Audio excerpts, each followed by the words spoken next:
Bismillahirrahmanirrahim. Alhamdulillahirabbil alamin wa bihi nasta'in ala umuri dunya waddin. Wassalatu wassalamu ala asyrafil anbiya'i wal mursalin sayyidina wa habibina Muhammadin wa ala alihi wa sahbihi ajma'in. Subhanaka la ilma lana illa ma 'allamtana innaka antal alimul hakim. Hadirin wal hadirat rahimakumullah. Alhamdulillah, kita bersyukur kepada Allah Subhanahu wa taala atas limpahan rahmat hidayahnya kepada kita sehingga kita bisa duduk di tempat ini mengisi waktu kesempatan yang Allah berikan kepada kita, sehingga waktu yang Allah berikan kepada kita tidak hilang, tidak sirna dengan sia-sia, tapi dengan satu kemanfaatan yang besar yang bisa kita berikan nanti kepada Allah Subhanahu wa taala. Kita bisa mempertanggungjawabkan waktu-waktu hidup kita di dunia ini kepada Allah Subhanahu wa taala, kita gunakan untuk apa? Alhamdulillah, bisa kita ucapkan nanti di hadapan Allah bahwa majlis ini sebagai saksi di hadapan Allah Subhanahu wa taala bahwa kita duduk di sini adalah untuk menyebut nama Allah dan menyebut salawat kepada Nabi Muhammad sallallahu alaihi wasallam. Insyaallah menjadi saksi yang terbaik nanti di hadapan Allah dan menjadi kebanggaan dan menjadi Nabi tersenyum kepada kita ketika kita bertemu dengan Nabi Muhammad sallallahu alaihi wasallam. Hadirin kiram, kenikmatan itu pula adalah kita berada di sebuah taman, raudhah min riyadil jannah. Taman surga itu bukan hanya sekedar nanti di akhirat, tapi kata Nabi, dia juga ada di dalam kehidupan dunia ini. Tiada lain raudhah min riyadil jannah tersebut adalah kita berzikir kepada Allah. Hilqatul dzikir. Kenapa hal itu terjadi? Karena konsep dari sebuah taman itu adalah salah satunya adalah satu ketenangan, keindahan di dalam taman itu. Selain daripada itu, taman itu adalah ada tumbuh-tumbuhan di situ. Artinya ada tanaman yang sifatnya bertumbuh. Begitu pula raudhah tersebut yang ada di dalam hati setiap orang muslim, orang mukmin, dia akan ditumbuhkan oleh Allah Subhanahu wa taala untuk senantiasa mengenal Allah Subhanahu wa taala, untuk senantiasa cinta kepada Nabi Muhammad sallallahu alaihi wasallam. Al Habib Ali memberikan atau menjadikan sebuah majlis maulid ini adalah untuk menumbuhkan taman keindahan di dalam hati kita, tumbuh-tumbuhan atau kembang tanaman di dalam hati kita ini yang semerbak, sehingga kita tumbuh untuk semakin mencintai Nabi Muhammad sallallahu alaihi wasallam. Ma'asyiral muslimin rahimakumullah. Di dalam taman itu akan kita dapatkan sebuah kebahagiaan. Kebahagiaan itu tiada lain adalah untuk mengenal Allah Subhanahu wa taala. Di dalam mengenal Allah Subhanahu wa taala kita harus mengenal diri kita sendiri. Man 'arafa nafsah faqad 'arafa rabbah. Barang siapa seseorang yang mengenal dirinya, maka dia akan mengenal Tuhannya. Bagaimana cara kita mengenal Allah Subhanahu, mengenal diri kita adalah kita mengetahui keterbatasan kita. Dengan keterbatasan itu justru kita semakin mengenal diri kita dan kita akan mengetahui bahwa kita ini adalah makhluk yang butuh kepada Allah Subhanahu wa taala dengan segala keterbatasan. Orang zaman sekarang bukan mencari keterbatasannya, tapi mencari kelebihannya. Mencari bagaimana dirinya memiliki kelebihan di antara dirinya dengan yang lainnya. Bahkan itu dalam hal duniawi. Bagaimana caranya dirinya itu bisa semakin kuat. Bagaimana caranya dirinya itu semakin kebal untuk tidak bisa merasakan sakit dalam kehidupan ini. Memang itu adalah sebuah fitrah, bahwa manusia itu akan menghindar kepada sesuatu rasa sakit itu sendiri. Tapi bukan hanya sekedar kita menghindar dan tidak mengenal diri kita, tapi dengan rasa sakit, rasa khawatir, rasa khauf, itu menjadikan diri kita semakin mengenal diri kita bahwa diri kita adalah makhluk yang butuh kepada Allah Subhanahu wa taala. Dengan keterbatasan pula manusia itu bisa saling mengenal. Ta'awanu 'alal birri wat taqwa. Bisa saling bantu tolong menolong dalam kebaikan dengan ketakwaan. Dengan keterbatasan pula tumbuh yang namanya berbagai profesi kehidupan manusia. Satu dengan lainnya saling mengenal, saling membutuhkan. Menjadi satu kehidupan yang harmonis. Dengan kita mengenal diri kita, insya Allah kita akan mengenal siapa diri kita ini di hadapan Allah Subhanahu wa taala. Ketika kita mengenal Allah Subhanahu wa taala, maka kita siap untuk akan mendapatkan sebuah as-sa'adah, kebahagiaan dalam hidup kita. Ma'asyiral muslimin rahimakumullah. Terkadang pula penyakit orang zaman sekarang adalah dia ingin dikenal oleh orang lain. Dirinya seolah-olah merasa dirinya itu tidak ada kalau tidak dikenal oleh orang lain. Dengan zaman teknologi yang sekarang ini, manusia merasa dirinya itu ada kalau banyak followernya, ada pengikutnya.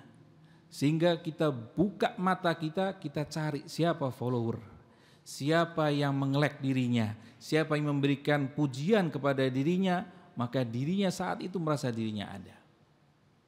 Ketika tidak ada orang yang memuji dirinya, maka dirinya menjadi orang yang stres hidupnya.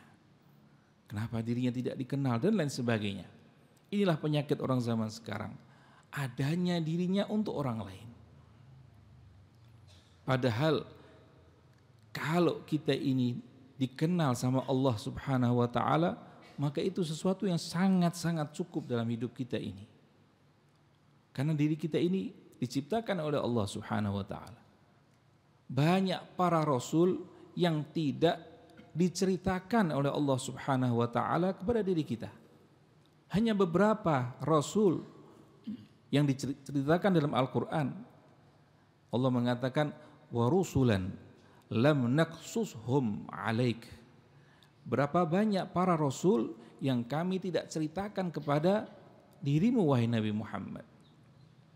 Apakah para rasul itu tidak ada? Rasul-rasul yang tidak diceritakan oleh Allah Subhanahu wa taala, mereka memiliki derajat yang tinggi di mata Allah Subhanahu wa taala. Mereka tidak perlu kita kenal, tapi mereka cukup dikenal oleh Allah Subhanahu wa taala. Artinya dalam kita berbuat kebaikan, jangan ingin dibalas oleh orang dengan kebaikan berikutnya. Karena itu menurunkan derajat kita. Terkadang kita menjadi orang yang begitu lemah. Ketika kita berbuat satu kebaikan kepada orang, maka kita tidak dihirau, tidak digubris. Maka orang tadi itu akan putus untuk berbuat kebaikan yang berikutnya. Itu suatu penyakit bagi diri kita bahwa kita ini berbuat sesuatu ingin pamrih, ingin dipuji oleh orang lain. Padahal perbuatan-perbuatan yang baik itu butuh dipuji oleh Allah Subhanahu wa taala. Cukup Allah yang menyaksikan kebaikan-kebaikan yang kita lakukan. Begitu pula kita harus yakin keberadaan Allah Subhanahu wa taala dimanapun kita berada, Allah memantau, memandang diri kita.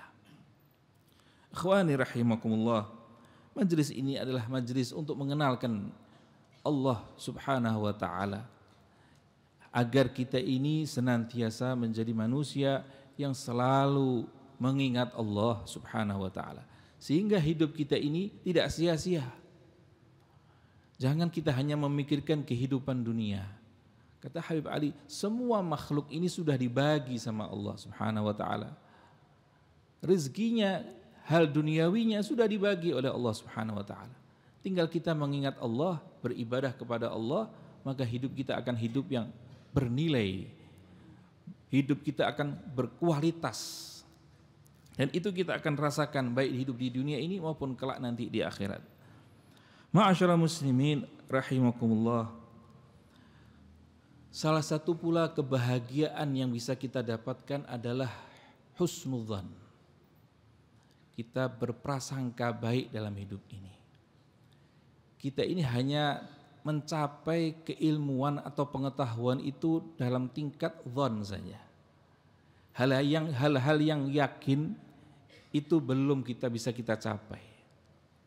Hal yang yakin itu kalau dicapai, kalau dia sudah mencapai satu hakikat.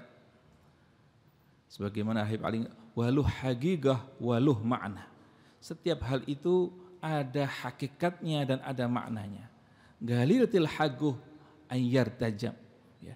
Sangat sedikit bagi orang-orang yang bisa menerjemahkan yang mencapai daripada hakikat kehidupan ini dan makna-makna kehidupan ini. Bagi kita awam ini, kita tahapannya adalah tahapan dzan. Apalagi dengan tahapan dzan ini pula, kita harus memiliki sangkaan yang baik. Belum mencapai yakin, sudah memiliki sangkaan buruk. Itu suatu jalan yang salah. Kita baru mencapai dzan, maka yang terbaik adalah kita mencari jalan yang terbaik adalah berhusnudzan. Berhusnudzan kepada siapa? Berhusnudzan kepada Allah dan berhusnudzan kepada ibadullah, kepada hamba-hamba Allah siapapun. Jika kita memiliki prinsip seperti itu, maka hidup kita akan bahagia. Kebahagiaan itu bukan lewat yang namanya materi. Kebahagiaan itu bukan lewat yang namanya hal-hal duniawi. Karena di situ ada batasnya. Maka akan hilang kebahagiaan itu, yang ada adalah kekecewaan. Kekecewaan itu adalah hilangnya kebahagiaan yang akan kita raih. Itu kekecewaan. Tapi kebanyakan manusia mencari kekecewaan itu sendiri lewat kebahagiaan, lewat materi. Adapun kebahagiaan yang hakikatnya adalah ketika kita memiliki husnudzan. Berprasangka baik kepada apa yang ditakdirkan oleh Allah Subhanahu wa taala dan berprasangka baik kepada setiap hamba Allah yang ada di muka bumi ini. Maka itu adalah sebagai kunci kebahagiaan bagi kita. Harapan dalam hidup ini penting bagi kita. Salah satunya adalah husnudzan. Husnudzan kepada Allah. Jadikanlah semua harapan kita ini tertujunya hanya kepada Allah Subhanahu wa taala. Karena Dia zat yang abadi, yang kekal. Dia tidak akan habis untuk memberikan segalanya kepada diri kita. Husnul raja fih ga'idna. Kata Habib Ali, husnul raja'i, ya, berprasangka baikku kepada Allah itu adalah yang menggait saya, yang menuntun saya kepada Allah untuk mencapai kebahagiaan dalam hidup ini. Hasya ilahi yukhayyibna. Sungguh Allah itu tidak mungkin akan menyia-nyiakan segala apa yang kita harapkan kepada Allah Subhanahu wa taala dengan husnudzan kita. Itu adalah kunci yang Habib Ali katakan kepada diri kita, bahwa kita harus pakai kunci husnudzan dalam hidup ini kepada Allah dan kepada hamba-hamba Allah. Terakhir, jadikanlah kebahagiaan kita itu yang puncaknya adalah kita taat kepada Allah Subhanahu wa taala. Sebagaimana doa yang Habib Ali, Allahumma ja'al fi ta'atika farahi wa sururi. Ya Allah, jadikanlah taatku itu kepadamu adalah sebagai pelipur kebahagiaan hidupku ini. Farahi wa sururi. Kebahagiaanku, farahku dan surur, ketenangan hatiku. Salah satu doa yang sangat azim, yang jarang untuk kita fikirkan, bahwa kita kebahagiaannya lewat materi. Adapun para aulia Allah, kalau kita ingin mencontoh kebahagiaan mereka adalah banyaklah kita berzikir kepada Allah. Jadikanlah ketaatan itu menjadi pelipur kehidupan kita ini. Insya Allah kita menjadi orang-orang yang bahagia fid dini wad dunya wal akhirah. Amin ya rabbal alamin. Wassallallahu ala sayyidina Muhammadin wa ala alihi wasallam. Walhamdulillahi rabbil alamin wa afu minkum.